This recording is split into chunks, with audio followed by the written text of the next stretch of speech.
Muy buenas tardes, el día de hoy les hablaremos sobre el caso de estudio Alemania. Este grupo está conformado por Melissa Castro, Manuel Carreño y quien les habla, Andrés Castaño.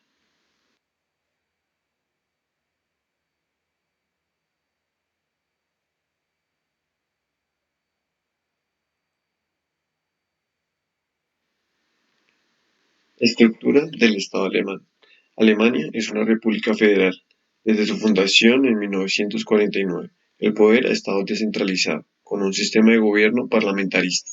Cabe resaltar que el parlamentarismo, también conocido como sistema parlamentario o democracia parlamentaria, es un sistema de gobierno en el cual la elección del mismo, el poder ejecutivo, emana del parlamento, el poder legislativo, y es responsable políticamente ante este. La Constitución estipula que todo el poder estatal emana del pueblo. El pueblo transfiere ese poder a los parlamentarios, Bundestag y Länder, parlamentos de los estados federados por un lapso de una legislatura. En el sistema político de la República Federal de Alemania podemos encontrarnos 16 estados federados. Estos tienen cierta soberanía que ejercen mediante sus propios poderes legislativos, ejecutivos y judiciales. Cuenta con una constitución que está subordinada a las directrices de la ley fundamental que rige a todo el país, con el fin de que todos los alemanes tengan los mismos derechos y obligaciones y que sus condiciones de vida sean equivalentes. El poder del Estado está dividido en tres ramas: el poder ejecutivo, el poder legislativo y el poder judicial. El poder ejecutivo está encabezado por la figura del canciller federal de Alemania. Este es el equivalente a la figura del presidente en España o la de primer ministro en Reino Unido. Es el jefe de gobierno, elegido por los diputados del Parlamento, y quien tiene el poder de marcar las líneas políticas del país y ejercer el poder ejecutivo. El canciller es la figura política de mayor poder, cumple con funciones como ser la responsable ante el Parlamento y debe responder por las acciones emprendidas. Preside las reuniones del gabinete de gobierno y también es la encargada de tomar el mando de las Fuerzas Armadas en caso de un ataque al país. El canciller tiene derecho a elegir a los ministros de las diferentes áreas del gobierno, el número de ministerios y las competencias de cada uno de ellos. Igualmente, es quien decide su salida del gabinete de gobierno. El canciller federal es el responsable de marcar las líneas generales de la política, establece el marco de los distintos ministerios, aunque luego cada ministerio tiene su propio espacio para desarrollar sus políticas establecidas. La actual titular es Angela Merkel, desde el 22 de noviembre de 2005, convirtiéndose en la primera mujer canciller de Alemania y es la jefe de gobierno de Alemania.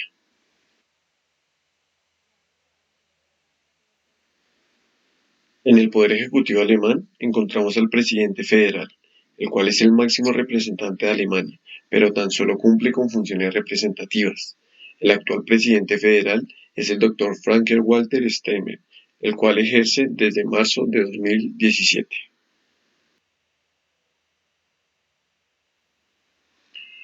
El poder legislativo posee dos formas: el Bundestag, el cual es el Parlamento Federal, y el Bundesrat, que es la Cámara de los Estados. El poder judicial tiene como instancia máxima el Tribunal Constitucional Federal. Bundestag es el órgano federal supremo legislativo de la República Federal de Alemania. Está compuesto por 709 miembros y su cometido principal es representar la voluntad del pueblo. El Parlamento decide las leyes federales, elige el canciller de Alemania y controla el trabajo de gobierno. Los diputados se eligen cada 4 años. El actual presidente del Bundestag de Alemania es Wolfgang Schäuble. Según la Constitución alemana, el Bundestag es elegido por todos los ciudadanos alemanes mayores de 18 años en una elección libre, directa y secreta. No existe obligación de votar.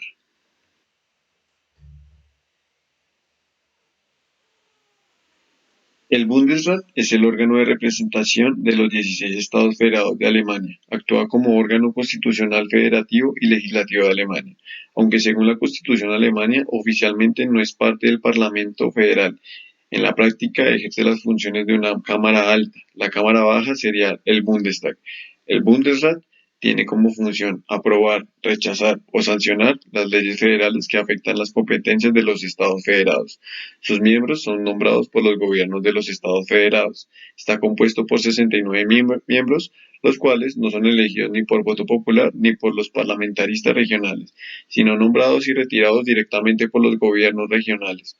Los delegados en el Bundestag no votan individualmente, sino por estado. Por lo tanto, es muy común y hasta usual que no todos los delegados de un estado estén presentes en una votación, ya que su portavoz, normalmente el primer ministro del estado, puede dar el voto por todos. El presidente es Dietmar Woidke desde el 1 de noviembre de 2018.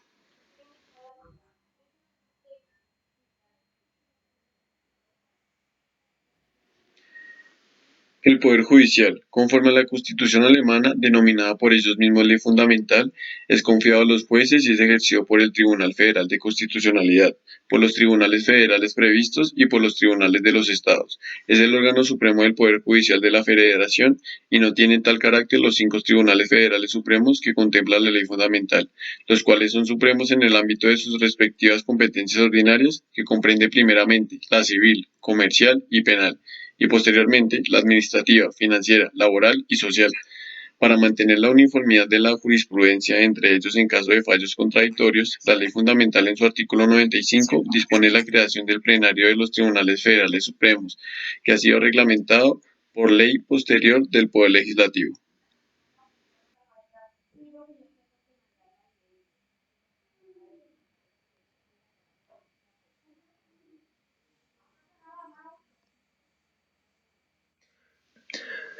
Buenas noches. A continuación vamos a hablar del gasto público y los impuestos en Alemania. Estos son datos tomados del Banco Mundial. Es importante resaltar que Alemania es una potencia en material de exportaciones, llegando a competir con gigantes como China. Alemania se caracteriza por tener una tasa de recaudo baja y constante para asimismo fortalecer su comercio. En cuanto a su regla fiscal, es importante mencionar que Alemania estableció la regla de oro en su política fiscal, llegando a establecer reglas como que su déficit no podía superar el 0,35% y asimismo generando un superávit, como se menciona en el libro de Revenue 2014, y es que el déficit fiscal debe evitarse para que no se presenten efectos nefastos. Los gobiernos regionales no pueden presentar déficit, sin embargo, esta regla contempla algunas excepciones, que es si se llega a presentar una crisis económica a nivel nacional o mundial como la que actualmente vivimos. En cuanto al el gasto público en relación con los impuestos, el Ministerio Federal de Finanzas alemán es el responsable de la creación del presupuesto y es válido aclarar que esta debe ser aprobada por el Parlamento, el Bundestag alemán. El presupuesto público debe ser cumplido por el Estado y los organismos de ley. Podemos observar que el promedio del gasto público es del 29,51% con respecto al PIB, el mínimo 27,82% observado en el 2016 y el máximo 31,57% con respecto al PIB en el 2003, que se puede ver gracias a la unión de Alemania Occidental y Oriental y la inclusión de la eurozona, que trajo consigo el cambio del marco alemán al euro. Sin embargo, observamos que tiene un comportamiento muy constante, al igual que los impuestos, por lo que dijimos anteriormente, Alemania se caracteriza por tener una tasa de recaudo baja y constante.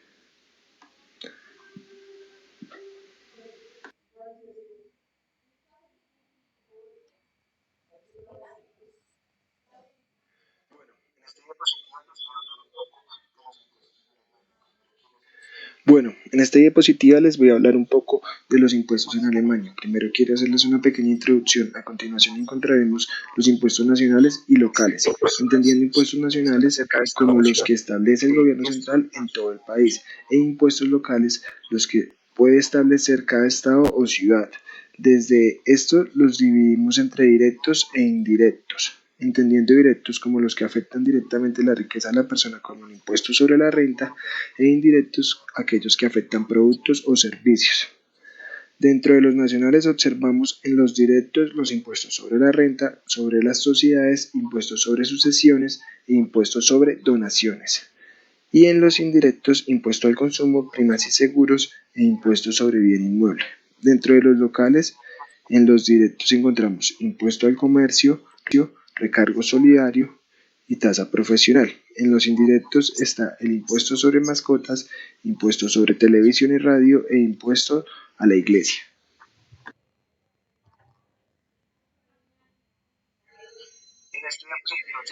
En esta diapositiva observamos algunas tasas de estos impuestos, como el impuesto sobre las sociedades, que tiene una tasa estándar del 15%, y el de sociedades, que está entre el 30 y el 33%, por lo que este impuesto presenta una regresividad media. En cuanto a los impuestos sobre la renta, donde observamos Aquellos que su capital sea inferior a 8.820 euros no deberán declarar y los que poseen entre 8.820 euros hasta 54.058 euros declaran entre el 14% y el 42%, y aquellas personas que poseen hasta 256.304 euros declaran el 42%, y aquellos que poseen más de estos ingresos o de este capital declaran el 45%, que es su máxima tasa, por lo que este impuesto presenta una progresividad baja.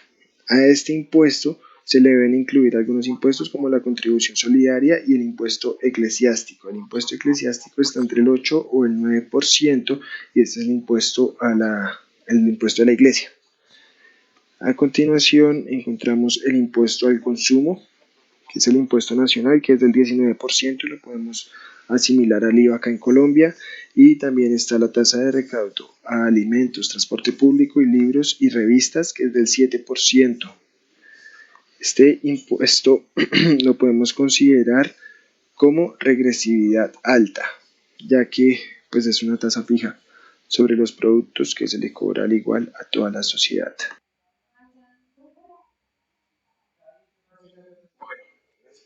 Bueno, en la siguiente diapositiva les vamos a mostrar una gráfica acerca de los impuestos indirectos en Alemania. Estos datos son tomados en miles de millones y del Banco Mundial. Entonces, observando el comportamiento, vemos que tiene un comportamiento ascendente, tocando el máximo en 2018, y observando esta gráfica podemos ver que los impuestos indirectos van en aumento, y entre mayores sean los impuestos indirectos, aumenta la regresividad.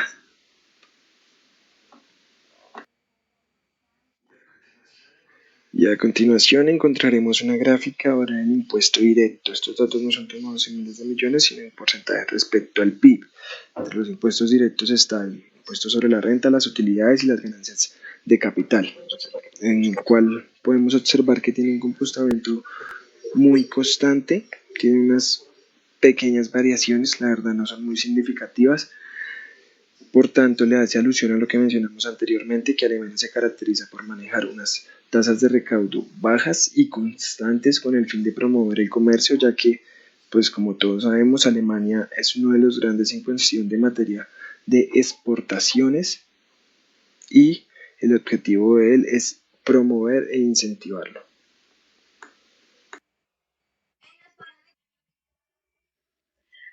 En los parámetros establecidos se denota que los años de estudio serían los 2 últimos años, pero desgraciadamente en los datos más actualizados, disponibles y confiables para Alemania se encuentran los años 2007 y 2018.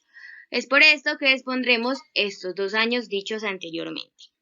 En la siguiente imagen se puede apreciar cómo ha sido la distribución del gasto público para el año 2007, donde el rubro con mayor inversión fue seguridad social, en donde presenta una participación del 9,40%. Seguido de este se encuentra el sector salud, con una participación del 5,10%. Cabe recalcar que el sector educación se vio reducido entre los años 2000 y 2008. Esto le costó a Alemania una serie de comentarios por parte de la OCDE, en donde afirmaban que no presentaba y no hacía lo suficiente por promover la educación universitaria y animar a las personas a estudiar.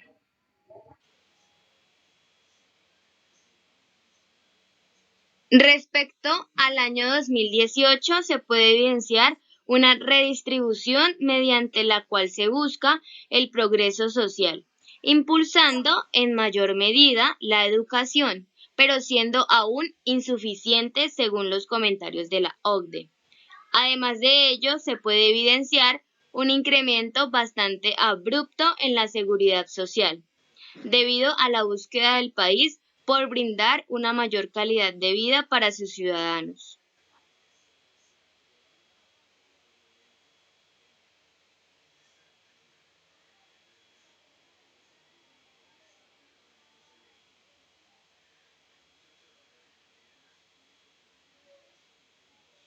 Finalmente, para este cuarto punto, examinaremos y expondremos el comportamiento de la tasa de recaudo, la deuda del sector público y el balance fiscal a través de un mismo gráfico como proporciones del Producto Interno Bruto durante el periodo de los años del 2000 al 2018 y deduciremos las relaciones existentes entre estas tres variables.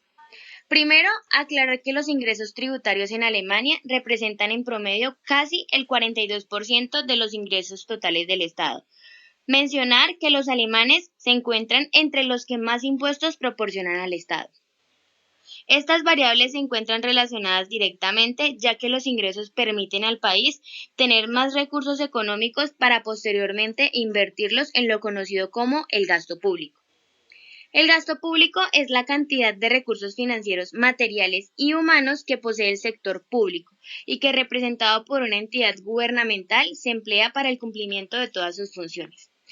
Si los gastos son menores a los ingresos de un país, este se encuentra en un llamado superávit fiscal. Pero si por el contrario los gastos son mayores, el país se encontrará en un llamado déficit fiscal. Esta relación se conoce como el balance fiscal del gobierno.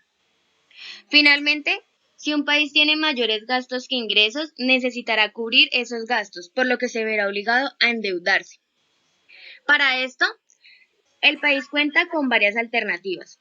Existe el endeudamiento interno, con entidades propias del país, o el endeudamiento externo con entidades o gobiernos de otros países, y o con organismos multilaterales que conceden préstamos a los países.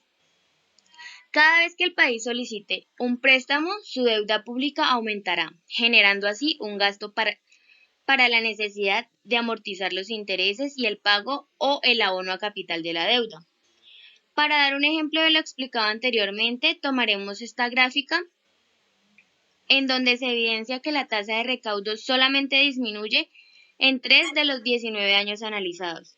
Esto quiere decir que la imposición de impuestos por parte del Estado ha venido creciendo, aunque en una mínima proporción, en donde se percibe un ingreso más para el Estado. También podemos evidenciar y concretar lo explicado anteriormente, mostrando que los años en donde se percibe un balance fiscal con déficit, el porcentaje de la proporción de la deuda pública con respecto al Producto Interno Bruto ha aumentado. Y si el porcentaje de participación del déficit fiscal aumenta como se presenta entre los años 2009 y 2010, que aumenta de 3,2 a 4,4%, la participación de la deuda pública para estos 2 años tendió a aumentar del 73 al 82,4%, aumentando así en un 10% con respecto a la proporción del PIB. Esto es debido a la necesidad del país y del Estado de suplir los gastos necesarios. Además de esto, podemos evidenciar la disminución de la deuda pública conforme a la producción del Producto Interno Bruto de Alemania desde el año 2013 en adelante. Esta baja puede deducirse primero por la elevada tasa de recaudo impuesta del 11,6%, una de las más altas para los años analizados, lo que generó mayores ingresos al Estado y así un menor déficit fiscal que para este año fue del 0%. También hacemos énfasis en que después del año 2013 Alemania presenta un superávit y un equilibrio fiscal respectivamente, lo que quiere decir que Alemania obtuvo unos gastos menores o iguales a sus ingresos. Por ende, confirmamos la disminución de la deuda pública mencionada anteriormente. Esto se pudo generar debido a que el Estado no necesitó más fondos de los necesarios para cubrir sus gastos y por tal motivo no realizaron movidas con respecto al endeudamiento del país del año 2013 en adelante. Este superávit fiscal se debe a una correlación positiva entre las ventajas sociales que reciben los ciudadanos y la presión fiscal que deben soportar, pues el elevado peso de la cotización a la seguridad social genera más de un tercio de los ingresos impositivos sociales. Con estos ejemplos podemos concluir y deducir que las tres variables están relacionadas entre sí, pues si alguna llega a cambiar, las otras variables pueden llegar a generar el mismo cambio.